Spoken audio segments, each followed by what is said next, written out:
ભગવાન જગન્નાથજીની 148મી રથયાત્રાની તડામાર તૈયારીઓ થઈ રહી છે ત્યારે છેલ્લા 22 વર્ષથી ભગવાન જગન્નાથજીના વાઘા તૈયાર કરે છે સુનિલભાઈ સોની। ભગવાનના અદ્ભુત વાઘા અને હાર તૈયાર કર્યા છે। એક સમય સુનિલભાઈને સોયમાં દોરા પોરવતા પણ નહોતું આવડતું અને ત્યાર પછી ભગવાનની ભક્તિની લગન એવી રીતે લાગી કે પોતાનો સોનીનો વ્યવસાય છોડી તેઓ ભગવાનના વાઘા બનાવવા લાગ્યા। ભગવાન જગન્નાથજીની રથયાત્રામાં આ વખતે બનારસી સિલ્ક, ગજી સિલ્ક, વેલ્વેટ એમ અલગ અલગ કાપડમાંથી ભગવાનના સુંદર વાઘા તેમને તૈયાર કર્યા છે।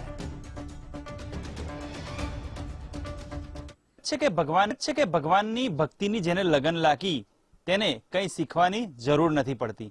એક સમયે સોયમાં દોરો પુરવતા નતા આવડતો તે વ્યક્તિ સુનિલભાઈ વાઘાવાળા કહેવાતા થઈ ગયા છે અને સુનિલભાઈ સોની જે ભગવાન જગન્નાથજીના વાઘા તૈયાર કરે છે। 148મી રથયાત્રાની તડામાર તૈયારીઓ થઈ ગઈ છે ત્યારે સુનિલભાઈએ આ વખતે પણ વર્ષોની જેમ ભગવાનના વાઘા તૈયાર કરે છે।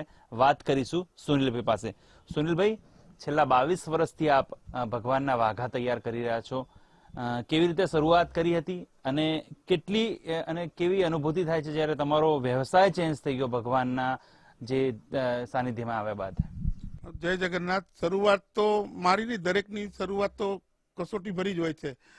એટલે મારી પણ શરૂઆત તો એવી જ હતી કે જ્યારે શરૂઆત કરી ત્યારે તો મારું એમ કહેવાય કે જે મને કોઈ જાતનું જ્ઞાન તો હતું જ નહીં એવું કંઈ, પણ ભગવાનને જે કુદરતી જે આ ભગવાનને માને એમની સેવામાં લેવાનો હશે એટલે આ લાઈનમાં મને લીધો। એ વખતે શરૂઆતમાં મેં ખાલી એક નાની મોટી મંદિરમાં ઈંડોળા હોય કે નાનું મોટું સેવા હોય એ સેવા કરવા જતો હતો અને સ્વામિનારાયણ મંદિરમાં જતો હતો એ વખતે તો। પછી જગન્નાથજી મંદિરમાં 2001માં હશે જગન્નાથ મંદિરમાં, તો ત્યાં આગળ મને બોલાવેલો એ વખતે। તો મને કીધું કે નકળંગ મહાદેવ છે ત્યાંના, આપણે જગન્નાથ મંદિરનું બીજું મંદિર છે નકળંગજી મહાદેવ, તો ત્યાંના મને વાઘાની સેવા આપેલી એ વખતે।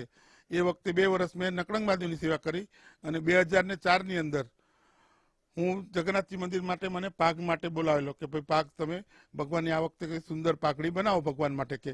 તો ખાલી પાઘની સેવા મળેલી, એ પાઘની સેવા કરી અને ભગવાનને એટલી બધી પસંદ આવી ગઈ કે ભગવાને મને એમના ચરણની સેવામાં લઈ લીધો। એ જ મારા માટે બહુ જ મોટો ચમત્કાર છે। શું છે આ વખતના વાઘાની ખાસ વિશેષતાઓ? કેવી ડિઝાઇન તૈયાર કરી છે? આ ડિઝાઇન તૈયાર કરતી વખતે કઈ વસ્તુનું ધ્યાન રાખો છો? શું છે આ હારની વિશેષતા એ થોડું સમજાવો। વાઘામાં ખાસ કરીને આ વખતે જે નવો જમાનો દેશકાળ છે, દેશકાળ પ્રમાણે આપણે નવું છે તો મિરર વર્ક પણ કરેલું છે અને ખાસ આભૂષણ આ વર્ષે ખાસ આભૂષણની અંદર એ વિશેષતા છે કે જે આપણે દક્ષિણ ભારતીય શૈલી કહેવાય, દક્ષિણ ભારતીય શૈલી મુજબ આપણે જે પેન્ડલ છે એની અંદર હારમાં પણ એવી ડિઝાઇન કરેલી છે। શંખ, ચક્ર, ગદા, પદ્મ, મયુર એ પ્રમાણેનું આખું આપણે પેન્ડલ પણ અને એ પ્રમાણેના હાર છે, ત્રણેય ભગવાન માટે એવા હાર બનાવડાયેલા છે। અને ખાસ વિશેષતા આટલા વર્ષોની અંદર કાનના કુંડળ તો ભગવાનને કર્ણફૂલ જ હોય છે, તો આ વર્ષે પ્રથમ વખત એવું છે કે જે મીનાકારી અને કલાકારી જે કરેલી છે ડાયમંડના અને મોતીના વર્કવાળા કુંડળ પણ ભગવાન ધારણ કરશે। આ હતા સુનિલભાઈ સોની કે જેઓ ભગવાનના વાઘા છેલ્લા 22 વર્ષથી તૈયાર કરે છે અને ભગવાનના વાઘા વસ્ત્રો જ્યારે એ બનાવે છે, ડિઝાઇન કરે છે અને ત્યારબાદ જે વાઘા તૈયાર થાય છે ત્યારે એક અલગ અનુભૂતિ, સુખની અનુભૂતિ થાય છે। તેઓ કહી રહ્યા છે કે કોઈ સેલિબ્રિટીના કપડાં તૈયાર કરતા હોય તો કહેતા હોય છે, પરંતુ મને ખુદ ભગવાન જગન્નાથજીના કપડાં વાઘા તૈયાર કરવાનો અવસર મળતો હોય છે અને 22 વર્ષથી હું આ લાભ લઈ રહ્યો છું।